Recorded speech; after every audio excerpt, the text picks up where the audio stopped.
বাড়িতে সবটা জানিয়ে আয়ুষ গ্রাম থেকে ফিরিয়ে আনতে যায় কুসুমকে। বিস্তারিত জানতে ভিডিওটিতে লাইক দিয়ে চ্যানেলটি সাবস্ক্রাইব করে শেষ পর্যন্ত দেখতে থাকুন। কুসুম ধারাবাহিকের আজকের পর্বে দেখা যায় আয়ুষ নিজের ঘরে বসে একের পর এক প্রশ্ন করতে থাকে নিজেকেই। সে বলতে থাকে, কুসুম যেহেতু সবটা জানতো, তাহলে ও আমাকে সবটা জানালো না কেন? না, হয়তো সবটা জানতো না, কিন্তু যদি ও না জানতো তাহলে ওই কন্টেস্টে গেল কেন? প্রশংসা জানতো এবং কনফিডেন্স ছিল যে ওই লোগোর চোখের সাথে ওর চোখ মিলে যাবে, আর সেই জন্য ও সেখানে গিয়েছিল যাতে আমাদের লোগোটা দেবিনার হাত থেকে বাঁচাতে পারে। আয়ুষ আরও বলতে থাকে, কুসুম তো জানতো আমি ওই চোখ দুটোর প্রেমে পড়েছি, তাহলে কুসুম কেন আমাকে বলল না? আর আমিও কেমন বোকা, আমি কিছুই বুঝতে পারলাম না। নানা কথা ভাবতে ভাবতে আয়ুষ নিজের ওপর ভীষণ রেগে যায়। সে ল্যাপটপ খুলে সেই লোগোটার দিকে তাকিয়ে বলতে থাকে, তুমি আমার সব থেকে কাছের ছিলে, অথচ পৃথিবীর বিভিন্ন জায়গায় আমি তোমাকে খুঁজেছি, কিন্তু তুমি আমাকে কেন বলনি যে আমার স্বপ্নে দেখা রাজকন্যা আমার কাছেই ছিল? আমি না বুঝে তোমাকে অনেক কষ্ট দিয়েছি, কিন্তু তুমিও তো দোষ করেছ। তুমি আমার উপর রেগে আমার থেকে দূরে চলে যাচ্ছিলে। আমি যত তোমার উপর রাগ করি, আমি তোমাকে ততটাই মিস করি। আমি আজ তোমাকে বুঝতে পারছি কেন তোমার উপর রাগ করলে আমার ভিতরটা এতটা খারাপ লাগে, এতটা ছটফট করে। হয়তো এটাই ভালোবাসা। আয়ুষ আবার বলে, যদি ভালোবাসাই না হয় তাহলে এই পেন ড্রাইভটা আমার হাতে এলো কি করে? আমি এখন সবটা জেনে গেছি।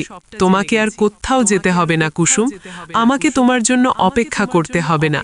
আমি জেনে গেছি তুমি কে, তোমার নাম কি, তুমি কুসুম, তুমি আমার কুসুম। এদিকে কুসুম বাড়ি ছাড়ার সময় মনে মনে বলতে থাকে, আমার আর আশা হবে না, কোনোদিনও আমার দেবীমার সাথে দেখা হবে না, ছোট সাহেব বলে ডাকা হবে না।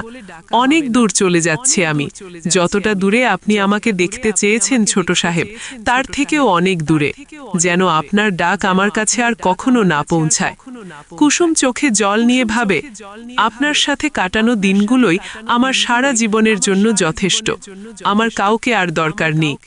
অনেক দূর থেকে শুধু আপনার ভালোটাই চাইব। ভালো থাকবেন ছোট সাহেব। এই কুসুম নামটা আপনি আর কোনোদিনই শুনতে পারবেন না। এইদিকে আয়ুষ কুসুমের ঘরের সামনে এসে তাকে ডাকতে থাকে, কিন্তু দরজায় তালা ঝোলানো দেখে সে থমকে যায়। তখনই তার মনে পড়ে যায় কুসুম বলেছিল সে মালদায় চলে যাচ্ছে। আয়ুষ হতভম্ব হয়ে বলে, তার মানে কুসুম সত্যিই আমার ব্যবহারের জন্য এই বাড়ি থেকে চলে গেছে?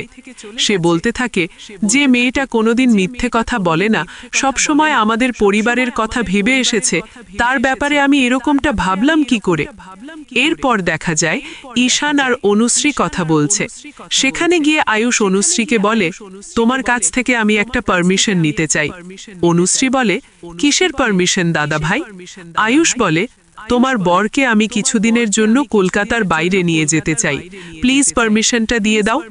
অনুশ্রী অবাক হয়ে জিজ্ঞেস করে, কোথায় নিয়ে যাবে ঈশানকে?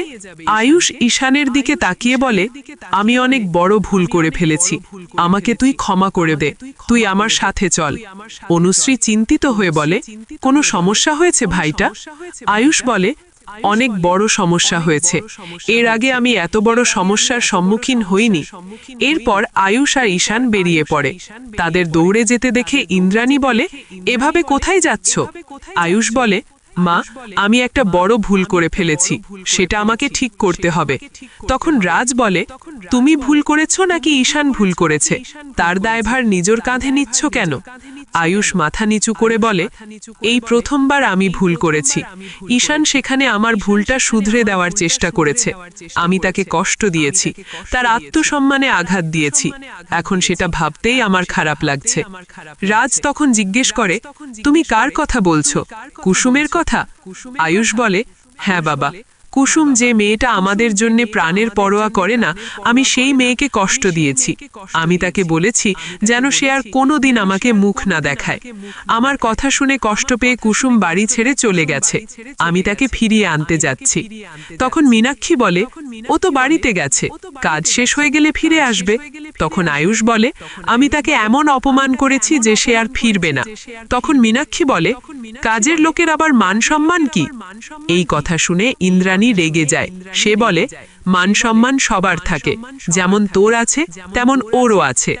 এরপর আয়ুষ আর ঈশান বেরিয়ে পড়ে কুসুমকে আনতে। গাড়িতে ঈশান বলে, কি হয়েছে ভাইদা, তুই জাদুকরের সাথে খারাপ ব্যবহার করলি, আবার আনতে যাচ্ছিস কেন? তখন আয়ুষ ফোনে ছবিটা দেখায়। সে বলে, এই সেই প্রমাণ যার চোখে আমি প্রেমে পড়েছি, আর এই ছবিটা কুসুমের। এটা দেখে ঈশান ভীষণ খুশি হয়। সে আয়ুষকে জড়িয়ে ধরে বলে, জাদুকরই তো আমার ভাইদার প্রেমের মানুষ, তোর আর জাদুকরের জুটিটা ওপর থেকে ঠিক করা। ঈশান বলে, আমি জানি জাদুকর তোকে ভালোবাসে, যেভাবে তোকে কেয়ার করে তাতে বোঝা যায় ও তোকে ভীষণ ভালোবাসে। তুই শুধু কি জাদুকরের চোখে প্রেমে পড়েছিস? আয়ুষ শান্ত গলায় বলে, ওই চোখ দুটো যার, আমি সেই মানুষটার প্রেমে পড়েছি, আর আমি কুসুমকে ফিরিয়ে আনবই। এইভাবেই শুরু হচ্ছে নতুন অধ্যায়, যেখানে আয়ুষ নিজের ভুল বুঝে কুসুমকে ফিরিয়ে আনতে যাচ্ছে। এখন দেখার বিষয়, কুসুম কি আয়ুষের কাছে ফিরে আসবে, নাকি ভুল বোঝাবুঝি আরো বাড়বে? তো বন্ধুরা, এই ছিল আজকের পর্বের আপডেট। পরবর্তী আপডেট সবার আগে পেতে চ্যানেলটি সাবস্ক্রাইব করতে ভুলবেন না।